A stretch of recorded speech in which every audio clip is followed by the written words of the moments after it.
دوسروں کے بارے میں سوچتے رہتے ہیں اور ہمیشہ بدگمان رہتے ہیں، ان کے لیے عذاب ہے، دردناک عذاب ہے ان کے لیے جو ایک دوسرے مسلمان کے لیے بدگمان رہتے ہیں، بری سوچ سوچتے ہیں۔ ان تمام بری سوچ کو روکنے کے لیے اللہ تبارک و تعالیٰ نے اجتناب کا لفظ استعمال کیا ہے کہ ہمیں اور آپ کو اس بری بلا سے بچنا چاہیے، کیونکہ یہ ایسی بری بلا ہے کہ جو سماج کے اندر کینسر کا روپ اختیار کر لیتی ہے اور سماج کے اندر بگاڑ پیدا کر دیتی ہے، گھر کے اندر بگاڑ، نا اتفاقی، آپس میں پھوٹ پریوار بکھر جاتے ہیں، بھائی چارگی ختم ہو جاتی ہے، اور ایسا انتشار یہ بدگمانی پیدا کر دیتا ہے کہ باپ بیٹوں کے رشتے کو منقطع کر دیتا ہے، شوہر و بیوی کے اندر انفرادیت کی زندگی پیدا کر دیتا ہے۔ اس لیے اللہ نے فرمایا یا ایھا الذین آمنوا اجتنبوا کثیرا من الظن، یعنی بہت زیادہ، ہر گمان سے نہیں، بہت زیادہ گمان، کچھ گمان۔ اللہ نے فرمایا کثیرا من الظن ان بعض الظن، سب گمان نہیں لیکن بعض گمان، ان بعض الظن اسم، کیا ہے بعض گمان؟ یہ گناہ ہے۔ بعض گمان جو آپ اور ہم رکھتے ہیں یہ بعض گمان گناہ ہیں۔ اس لیے پیارے نبی صلی اللہ علیہ وسلم نے فرمایا ایاکم والظن فإن الظن اکذب الحدیث، دنیا کے اندر اگر کوئی بھی جھوٹ ہے، سب سے بڑا جھوٹ اور جھوٹ کی سب سے بڑی جو شکل ہے وہ بدگمانی ہے۔ اس لیے کہ انسان کے اندر جو سوچ پیدا ہوتی ہے ایک دوسرے کے خلاف، اس کا کوئی سر پیر نہیں ہوتا، نہ اس کا کوئی ٹھوس دلیل اور ثبوت ہوتا ہے، بس انسان ایک دوسرے کے بارے میں جو سوچ لیا بس اسی بنیاد پر اس کا پرچار و پرسار کرنے لگا، لوگوں کے اندر اس کے خلاف نفرت بھرنے لگا، اور جب سماج کے اندر اس کے خلاف نفرت پیدا ہو گئی تو سماج کے اندر لوگ اس کو گری نگاہ سے دیکھنے لگتے ہیں، جبکہ یہ حقیقت کچھ نہیں ہوتا ہے، اس میں سچائی کچھ بھی نہیں ہے۔ حدیث کے الفاظ ہیں اکذب الحدیث، سب سے بڑا جھوٹ بدگمانی ہے۔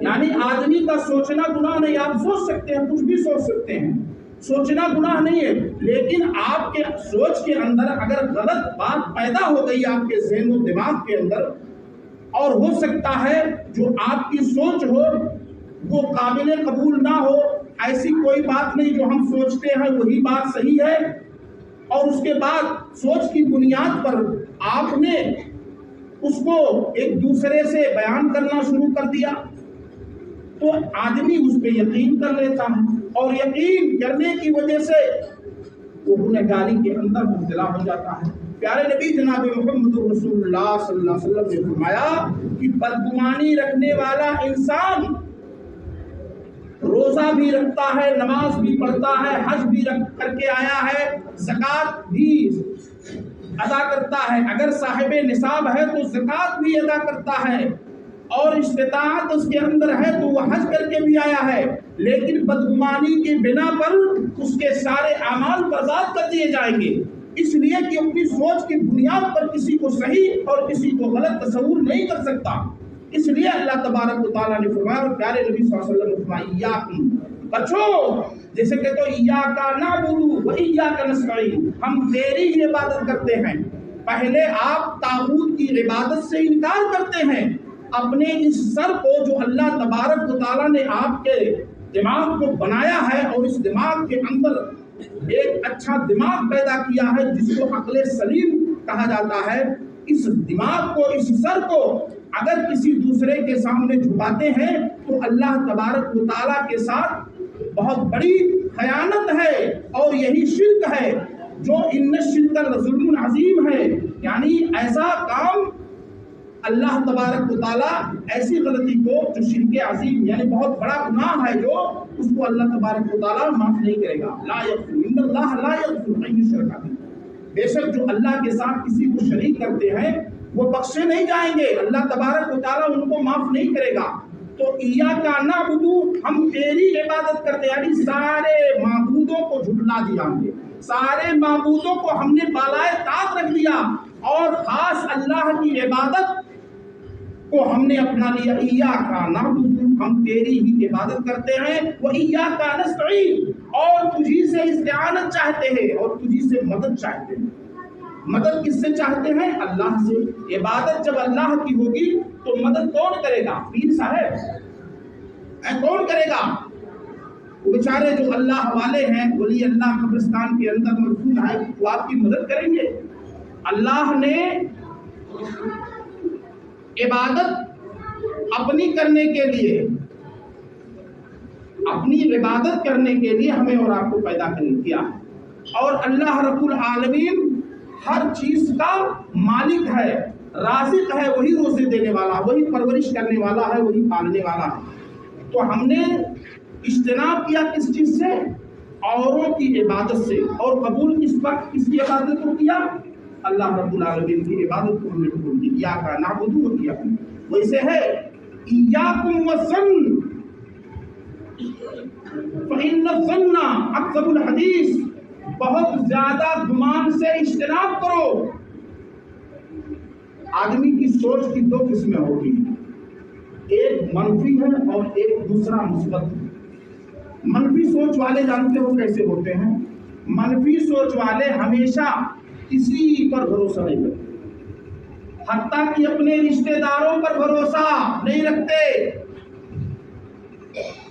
اپنے دوستوں پر بھروسہ نہیں رکھتے، اپنے خیش و اقارب پر بھروسہ نہیں رکھتے، اور ایسے بدگمانی کا شکار ہوتے ہیں کہ جو ان کا خاص دوست ہوتا ہے، جو ان کے لیے حسن ظن رکھنے والا ہوتا ہے، اچھی سوچ رکھنے والا ہوتا ہے، اس پر بھی ان کا بھروسہ نہیں ہوتا ہے، وہ اپنے سائے سے بھی ڈرتا ہے۔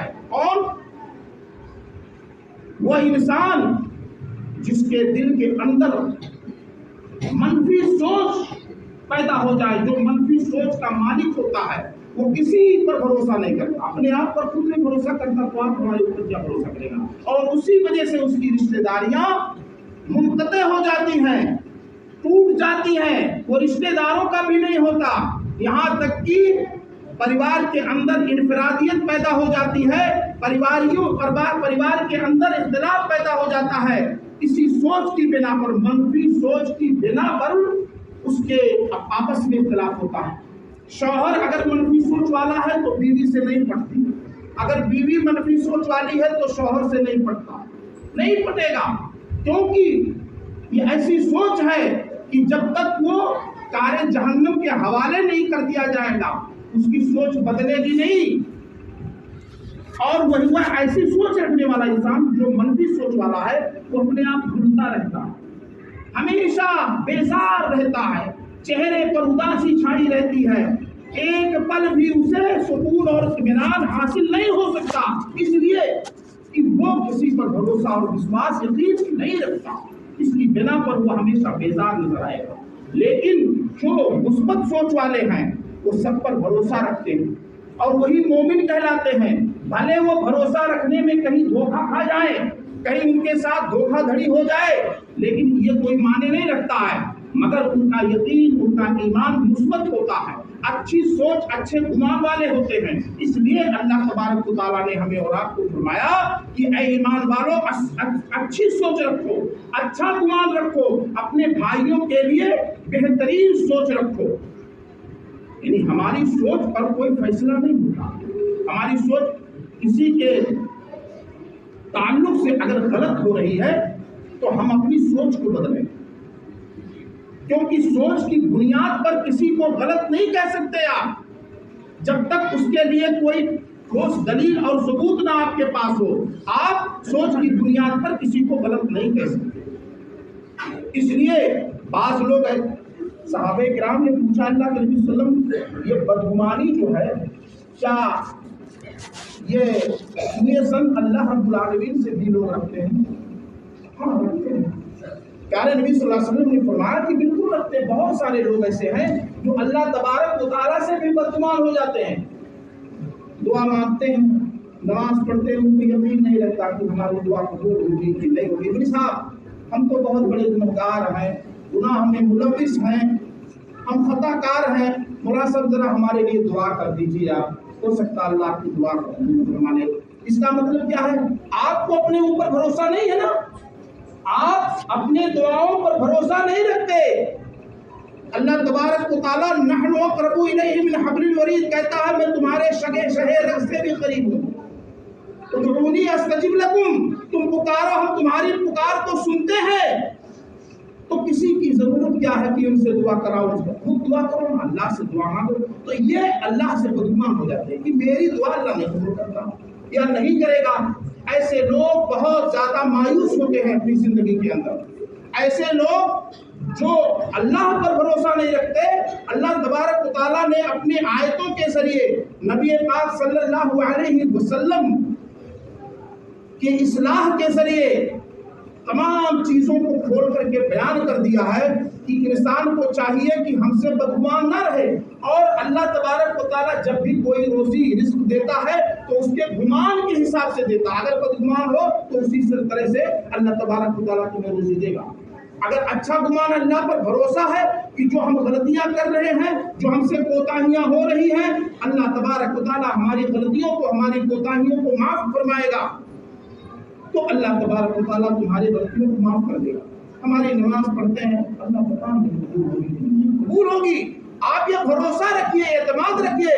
جب اللہ پر بن دیکھے، پیارے نبی صلی اللہ علیہ وسلم پر بن دیکھے آپ ایمان رکھتے ہیں، تو آپ کا ایمان ایسا ہونا چاہیے کہ جو دعا ہم کرتے ہیں، جو نماز ہم پڑھتے ہیں، جو روزہ ہم رکھتے ہیں، جو زکوٰۃ دیتے ہیں، انشاءاللہ الرحمن اللہ رب العالمین ضرور قبول کرے گا. یہ ایسا گمان رکھنا چاہیے. لیکن لوگ اللہ سے بھی بدگمان ہو جاتے ہیں.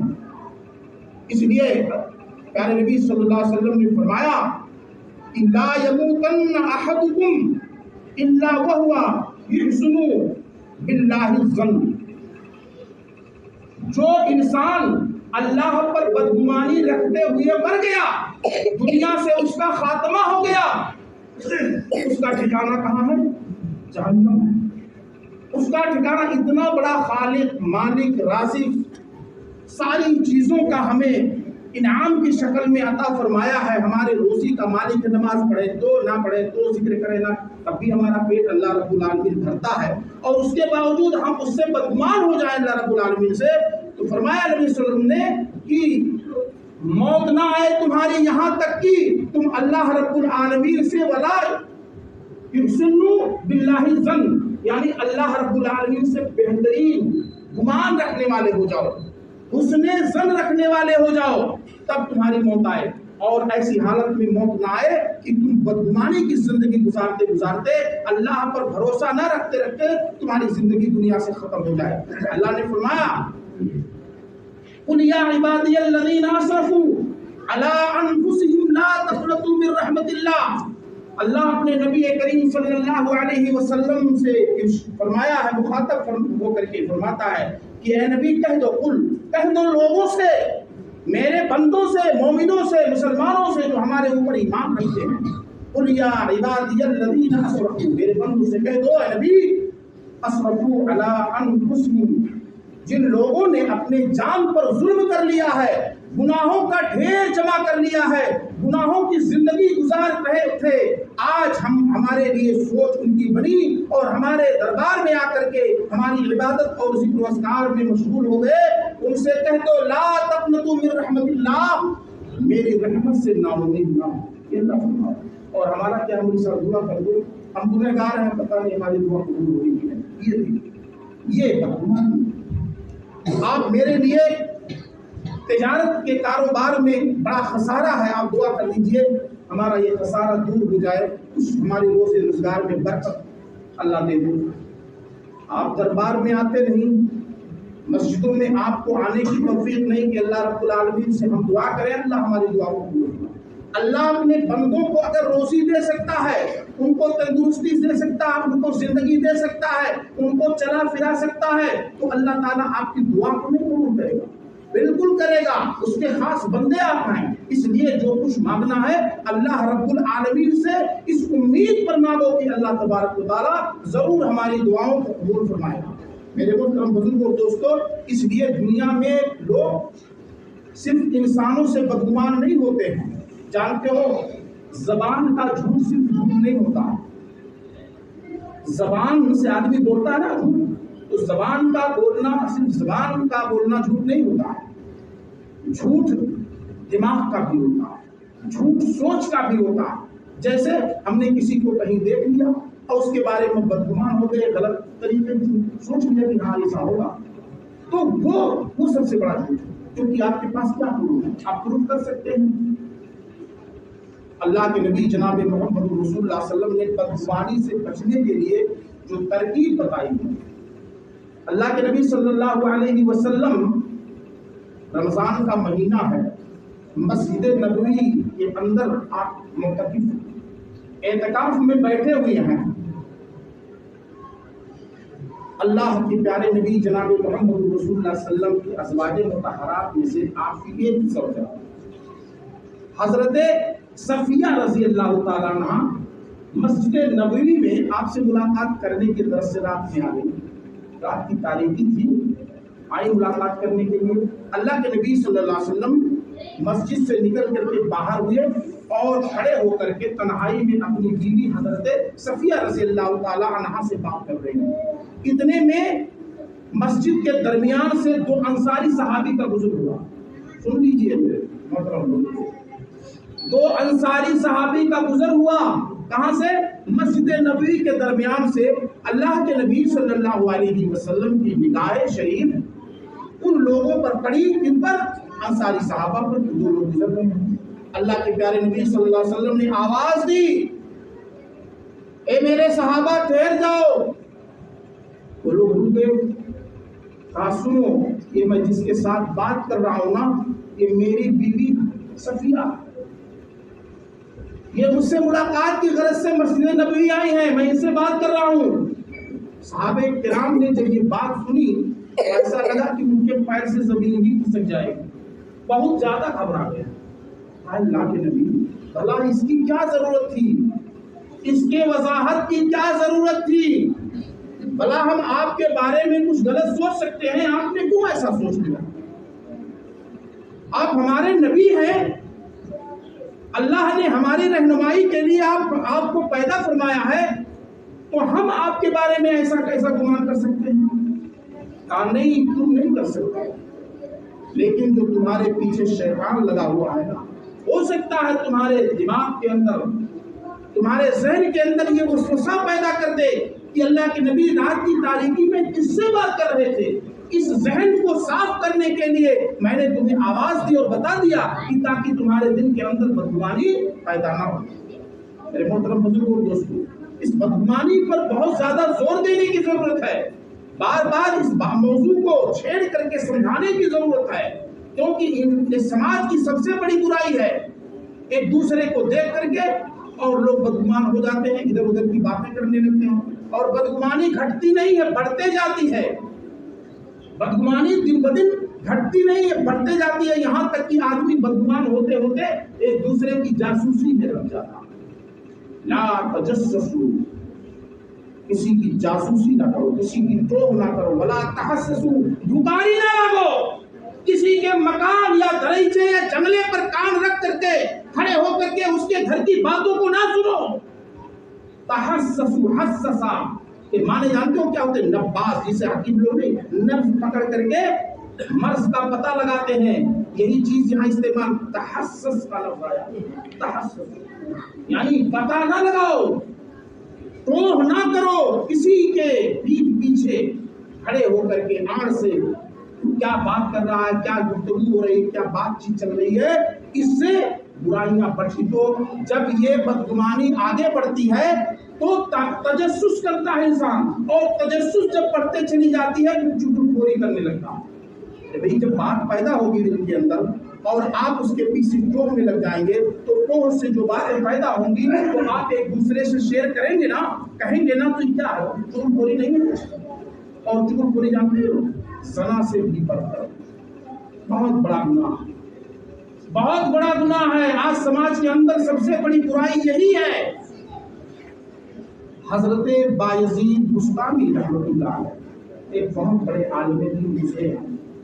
ایک مرتبہ وہ جا رہے تھے راستے میں، ایک دریا کے کنارے پتھریلی زمین کے ٹیلے پر دو نوجوانوں کو دیکھا، ایک نوجوان لڑکی اور ایک نوجوان لڑکا، دونوں بیٹھے ہوئے تھے، آپس میں باتیں کر رہے تھے۔ بایزید بستامی رحمۃ اللہ علیہ کا واقعہ ہے، کتابوں کے اندر دیکھ لیجیے۔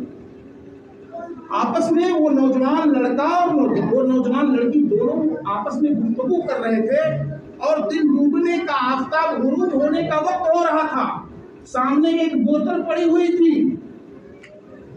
حضرت بایزید بستامی رحمۃ اللہ علیہ نے دیکھا تو وہاں تک گئے، ان نوجوانوں کے پاس گئے اور مخاطب ہوتے فرمایا کہ تمہاری یہ ہمت، اتنی بڑی خباثت کا کام کرتے ہو، یہ دیکھ رہے ہو سورج غروب ہو جائے، آپ آفتاب غروب ہونے کا انتظار کر رہے ہو کہ دن ڈوب جائے اور رات کی تاریکی چھا جائے، بس شراب پی لیں اور شراب کی نشے میں حرام کاری شروع کر دیں۔ اسی لیے تم لوگ رات کی تاریکی کا انتظار کرتے ہو، دن ڈوبنے کا انتظار یہاں تنہائی میں کر رہے ہو۔ کیا ضرورت ہے تنہائی میں بیٹھنے کی؟ ایک نوجوان لڑکی اور نوجوان لڑکے، نوجوان نے کہا حضرت آپ ناراض نہ ہو، ذرا ہماری بھی بات سن لے کہ دیکھیے جو میرے پاس یہ لڑکی ہے یہ میری سگی بہن ہے، یہ میری حقیقی سگی بہن ہے، میں اس کا سگا بھائی ہوں، اور پانی میں یہ بوتل میں جو آپ دیکھ رہے ہیں اس میں پانی بھرا ہوگا، ہم دونوں روزے سے ہیں، یہاں بیٹھ کر کے میرے پاس افطار کرنے کا کوئی سامان نہیں موجود ہے جس سے ہم افطار کر لیں، روزہ کھول لیں، ہم آفتاب غروب ہونے کا انتظار کر رہے ہیں کہ جیسے دن ڈوبے اسی پانی سے ہم دونوں بہن بھائی افطار کر کے اپنے گھر کے لیے روانہ ہو جائیں، اسی لیے یہاں بیٹھے ہیں۔ حضرت بستامی رحمۃ اللہ علیہ بہت زیادہ مایوس ہوئے، بہت شرمندہ ہوئے، اور جا کر کے ان نوجوانوں سے مخاطب ہو کر کے کہا کہ مجھے معاف کریے گا، میرے دل کے اندر بدگمانی پیدا ہوئی، سوئے زن پیدا ہو گیا، شیطان نے میرے دماغ اور ذہن کے اندر ایسا وسوسہ پیدا کر دیا جس کی بنیاد پر مجھے شک ہو گیا۔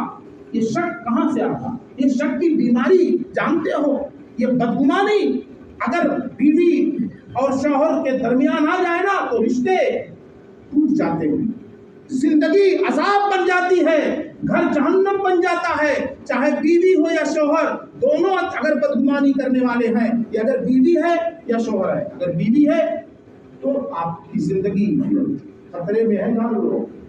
جیسے گھر میں داخل ہو گئے فوراً بجائے پانی کے بڑبڑانے کی آواز آئے گی، بھول بھول بھول بھول، یہ جو مدمکھی ہوتے ہیں نا گنگناتے ہیں، ایسی آواز سننے کو کان میں آئے گی، کیونکہ آپ کے حالت سے وہ بیزار ہے، آپ کے رویے سے وہ اتفاق نہیں کرتی، اس لیے یہ آواز آتی ہے، تو زندگی کیا ہو گئی؟ جہنم، اور یہ عذاب ہو گیا اور گھر جہنم بن گیا۔ شوہر ہے وہ اگر شک مزاج کا ہے تو بیوی پر اعتماد نہیں کرے گا، یہی ہے بدگمانی۔ اس لیے بعض دفعہ ایسا ہوتا ہے کہ یہ ازواجیت کی جو زوجیت کی زندگی ہوتی ہے، ازدواجی زندگی اس کو کہتے ہیں، اس ازدواجی زندگی کے اندر جب بدگمانی پروان لیتی ہے، پروان چڑھتی ہے نا، تو کیا ہوتا ہے معلوم ہے؟ رشتے ٹوٹنے پر مجبور ہو جاتے ہیں، آپس میں نااتفاقی پیدا ہو جاتی ہے، گھر کے اندر برتنوں کا توڑ پھوڑ ہونے لگتا ہے، اس کے بعد دھیرے دھیرے جب اور بڑھتے جاتی ہے تو طلاق کی نوبت تک آ جاتی ہے۔ بدگمانی کے بنا پر یہ رشتے منقطع ہو جاتے ہیں اور طلاق لوگوں کو دینے پڑتے ہیں، جبکہ سوچ کی بنیاد پر یہ بات ہوتی ہے، لیکن یہ حقیقت کچھ نہیں ہوتا ہے۔ لوگ شک کی بنیاد پر بیوی کو چھوڑتے ہیں اور بیوی شک کی بنیاد پر شوہر کو چھوڑ دیتی ہے، طلاق کا معاملہ آ جاتا ہے۔ ایسے عذاب سے ہمیں اور آپ کو بچنے کے لیے اللہ تبارک و تعالی نے فرمایا ہے اجتنبوا کثیرا من الظن ان بعض الظن اسم، کہ بعض بدگمانی جو ہے یہ کیا ہے؟ بعض بدگمانی گناہ ہے، اس لیے گناہ سے ہمیں اور آپ کو بچنے کی ضرورت ہے، ہمیں اپنے سماج میں اصلاح کرنے کی ضرورت ہے۔ میرے محترم بزرگوں دوستوں، اللہ کے نبی جناب محمد رسول اللہ صلی اللہ علیہ وسلم کا واقعہ آپ نے پڑھا ہوگا، سیرت کی کتابوں کے اندر اگر مطالعہ کرتے ہیں تو آپ کے سامنے واقعہ گزرا ہوگا۔ آپ امی عائشہ صدیقہ رضی اللہ تعالیٰ عنہ، آپ دامن کی عفت معاف، عصمت معاف، اور ان پہ لوگوں نے بدگمانی ہی کے بنا پر تہمت لگا دیا تھا۔ اور اللہ کے نبی صلی اللہ علیہ وسلم جو زوجیت کی زندگی اتنا اطمینان و سکون سے اما عائشہ کے پاس گزار رہے تھے، اتنی انسیت اتنی محبت کے ساتھ جو زندگی گزر رہی تھی، وہ زندگی اجیڑ پڑ گئی۔ ایک مہینہ تک اللہ کے نبی صلی اللہ علیہ وسلم نے حضرت عائشہ سے بات نہیں کیا، آتے اور پوچھ کر چلے جاتے عائشہ کیا حال ہے بس۔ حضرت عائشہ صدیقہ رضی اللہ تعالیٰ عنہ بیان کرتی ہیں کہ پہلے اللہ کے نبی صلی اللہ علیہ وسلم میرے پاس آتے، بیٹھتے، میرا حال چال پوچھتے، ہنستے ہنساتے، کچھ اچھی باتیں کرتے، جو ازدواجی زندگی کے اندر باتیں ہوتی ہیں۔ لیکن معاملہ ایسا ہو گیا کہ اللہ کے نبی صلی اللہ علیہ وسلم مجھ سے بات نہیں کرتے تھے، کتراتے تھے بات کرنے سے، بدگمانی کی بنا پر لوگوں نے ایسا بدگمان کر دیا تھا نبی کائنات کو، اس کائنات کے نبی کو بدگمان کر دیا تھا، اور بدگمانی کے بنا پر اللہ کے نبی صلی اللہ علیہ وسلم حضرت عائشہ سے دور رہنے لگی۔ حضرت عائشہ رونے لگی اور اپنی سرتاج پیارے نبی صلی اللہ علیہ وسلم سے فرمایا کہ اللہ کے نبی مجھے اجازت دے دیں، میں کہ جانا چاہتی ہوں، مجھے بہت گھبراہٹ ہو رہی ہے، میں اپنی امی کے گھر جانا چاہتی ہوں۔ اللہ کے نبی صلی اللہ علیہ وسلم نے انہیں اجازت دے دی اور جا کر کے ابوبکر صدیق رضی اللہ تعالیٰ عنہ کے گھر رہنے لگی۔ بہت شکایت کی، اپنی امی سے بھی کہا کہ اللہ کے نبی صلی اللہ علیہ وسلم کو مناؤ، سمجھا لو میں بہت پاک دامن ہوں، لوگوں نے میرے اوپر الزام صرف لگایا ہے، میں صحیح ہوں، میں نے غلطی نہیں کی ہے، آپ سمجھاؤ، ابا سے کہا سمجھاؤ۔ حضرت ابوبکر صدیق کہتے تھے کہ وہ نبی ہے اللہ کے، مجھے سمجھانے کی ضرورت نہیں ہے، تمہارے برات اور نجات کے لیے اللہ تعالیٰ جب تک کوئی حکم نازل نہیں کرے گا وہ نبی ہے، میں ان سے نہیں کہنے کی ہمت نہیں، میری ان سے کہنے کی ہمت اور جرات نہیں ہے۔ اور برات کی آیا نازل ہوئی، اما عائشہ کو اللہ تبارک و تعالیٰ نے عرش الہی سے فرمان جاری کر دیا کہ عائشہ پاک دامن ہے، اور یہ جو تہمت لگانے والے منافقین ہیں یہ سب کے سب جھوٹ ہے۔ تو اکذب الحدیث، یہ بدگمانی سب سے بڑی جھوٹ ہے میرے محترم بزرگوں دوستوں۔ اللہ کے نبی صلی اللہ علیہ وسلم اما عائشہ صدیقہ رضی اللہ تعالیٰ عنہا کے ساتھ بستر پر بیٹھے لیٹے ہیں، اچانک آپ کی نیند کھل گئی، آپ مسلمانوں کے قبرستان کی طرف بڑھ گئے دعا کرنے کے لیے۔ اما عائشہ کی آنکھ کھلی، دیکھا بستر پر اللہ کے نبی کا ہے، یہاں دیکھیے بدگمانی پیدا ہو کہ میرے پاس آج میری باری، کس بیوی کے پاس چلے گئے؟ یہ دل کے اندر وسوسہ کس نے پیدا کیا؟ شیطان نے پیدا کر دیا وسوسہ، اور اما عائشہ کی نیند کھلی، پیارے نبی صلی اللہ علیہ وسلم کو نہ پا کر کے پیچھے بھاگنا شروع کر دی، بھاگ گئی، نکل گئی گھر سے ڈھونڈنے کے لیے، تلاش کرنے کے لیے کہ آخر کس بیوی کے پاس گئے مجھ کو چھوڑ کر کے۔ بہت چاہیے تھی بیوی تھی اما عائشہ، پیارے نبی صلی اللہ علیہ وسلم سب سے کم عمر بیوی تھی۔ یہ خلش دل کے اندر اجاگر ہوئی، پیدا ہوئی اور ٹوہ میں نکل گئی۔ دیکھا تو اللہ کے نبی مسلمانوں کے لیے کھڑے ہو کر کے اشکبار آنکھوں سے دعائیں کر رہے ہیں، اللہم اغفر لنا، اللہم اغفر لنا، اللہم اغفر للمؤمنین والمؤمنات، اللہ مومن مردوں اور مومن عورتوں کو کی مغفرت فرمائے، دعائیں اللہ کے نبی صلی اللہ علیہ وسلم فرما رہے ہیں۔ اما عائشہ دیکھ کر کے شرمندگی کی حالت میں بھاگ کر کے واپس آئی اور بستر پر سو گئی چھوٹا کہ اللہ کے نبی صلی اللہ علیہ وسلم کو پتا نہ چلے کہ میں ان کے پیچھے چھوڑ گئی۔ لیکن جب آدمی کہیں سے بھاگ کر کے دوڑ کر آتا ہے نا تو سانس سینا جو ہے نا یہ تو دھکدھکی چالو رہتی ہے، ایسا نہیں ہوتا ہے کہ آپ اس کو چھپا لیں۔